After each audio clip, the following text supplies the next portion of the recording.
I'm gonna draw a line in the sand, and I'll tell you where I stand next.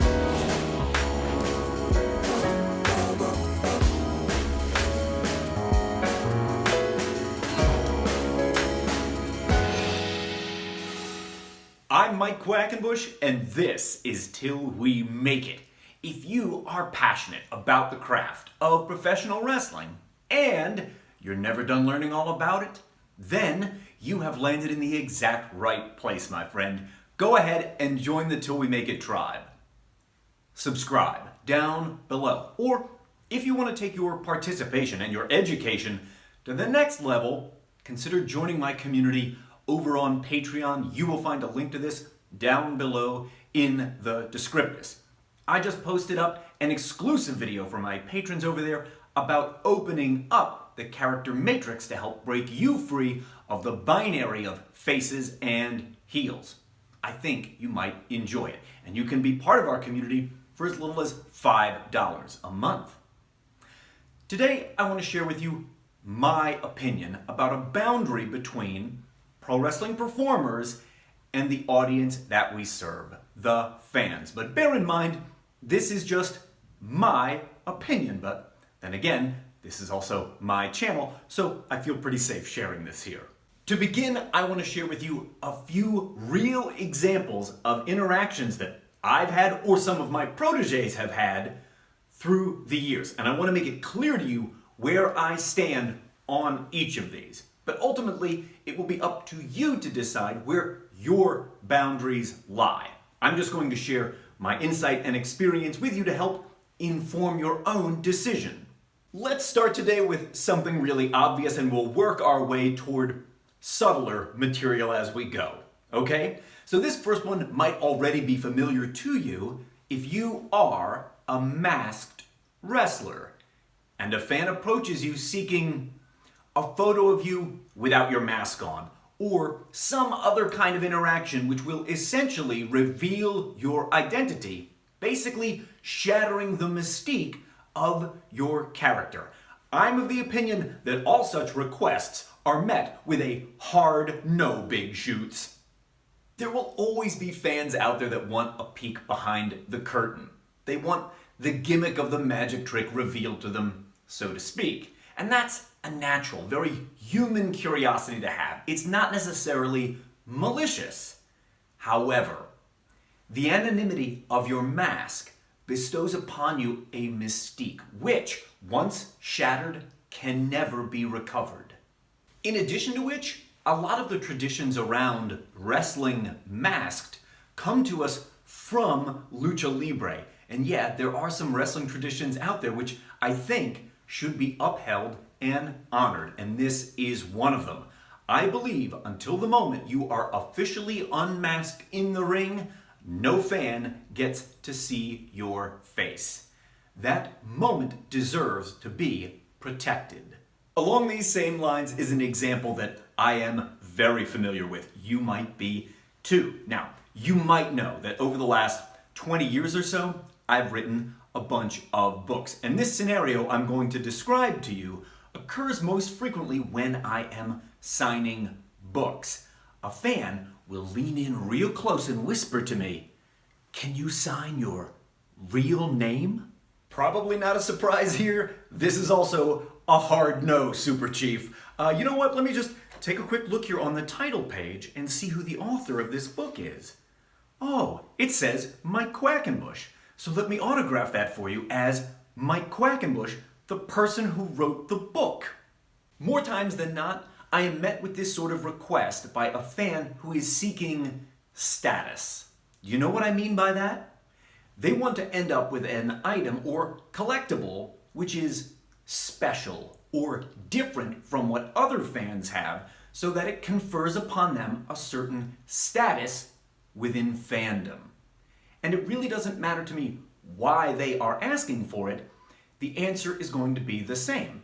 And I don't care if they are willing to pay a bit extra for that. My standards don't change based on that. It's still a no. Now, having said as much, I think it's worth mentioning that every once and again, you're going to be met with a fan who says something out of left field. It may catch you off guard, not because they are being malicious and not because they are necessarily seeking some kind of status, but because they are genuinely starstruck in that moment. They might have imagined or dreamed about what it would be like to meet you, and when they finally get that opportunity, they are flustered.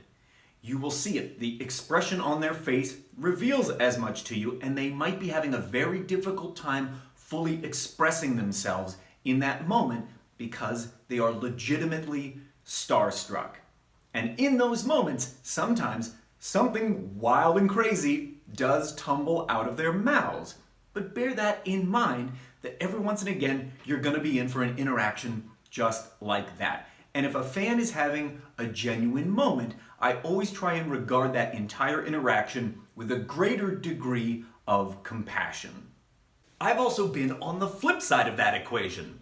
I'm a devout, lifelong fan of They Might Be Giants. And at the nucleus of that band are two guys, John Linnell and John Flansburgh. And once, many moons ago, when I saw them live in concert at the Chameleon Club out in Lancaster, Pennsylvania, at the end of the show, John Flansburgh put his guitar down and just leapt into the crowd and started shaking people's hands and asking them if they liked the concert. And I was so starstruck in that moment that my speech impediment resurfaced full blown, and whatever was coming out of my mouth was completely unintelligible to him in that moment. And he could have chosen to be very rude, short with me, and move on, but he didn't. He took a moment to stand there, shake my hand, try to listen to what I was saying, and did so with a lot of compassion and gratitude. And that interaction was so meaningful, I remember it like it was yesterday, even though in reality, it was almost 20 years ago. One more point I want to share with you along these lines. I don't owe anyone an autograph. And you know what? Neither do you. And yeah, that does include meet and greet situations where someone has prepaid and then queued up in line to meet you.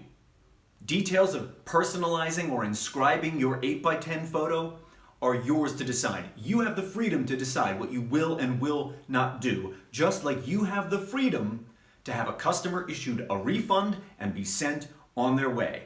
And I know that sometimes that gets a bit sticky if a fan turns cranky or temperamental while they are in your line. But even if they're pitching a fit, that does not mean you must indulge them. On the whole, fans are far more entitled now than they were back in the 90s or in the 00s because social media has reduced the barrier to access. People that we used to glimpse maybe once in a lifetime now post their gym selfies every day. They might even like what their fans are posting. There is an imagined sense of proximity, and that has bred a sense of entitlement like never before. There really are fans who feel as if they are entitled to access. They're entitled to full disclosure or transparency, and they are not. I think one of, if not the single biggest negative of the social media era of professional wrestling is this heightened sense of fan entitlement, because nothing like this existed in any of the three previous eras of professional wrestling. One other thing related to boundaries that we need to discuss is taking photos with fans. And again, I appreciate this is the sort of thing they might prepay for and spend time in a line waiting to get. But no matter what the circumstances may be, that doesn't mean that if a fan comes up to you and says, "You're my favorite wrestler, can I have a big hug?" that they are entitled to that. No, they are not. Not if that makes you uncomfortable.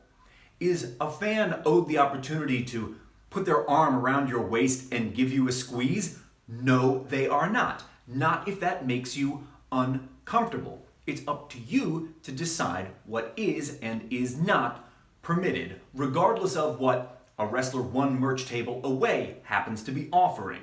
To this end, I think it's really important to be straightforward with whoever is assisting you at the meet and greet or whoever is helping run your merch table about what is and is not acceptable.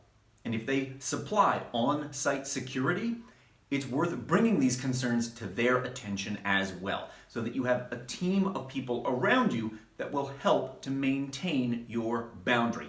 And if for any reason you feel like they will fail to help you enforce this, well, I'm going to share with you an example that I gleaned outside the world of wrestling that worked beautifully. About 11 or 12 years ago, I went to a convention on Arch Street in Philadelphia for a chance to meet the Batman I grew up with, Adam West. He was doing a meet and greet there. And at the point that you got in line to meet him, there was a sign posted that simply read, "Please do not shake Adam's hand." Now, do I know why I wasn't supposed to shake Adam West's hand? No. Maybe he had a cold and didn't want to spread his germs to us.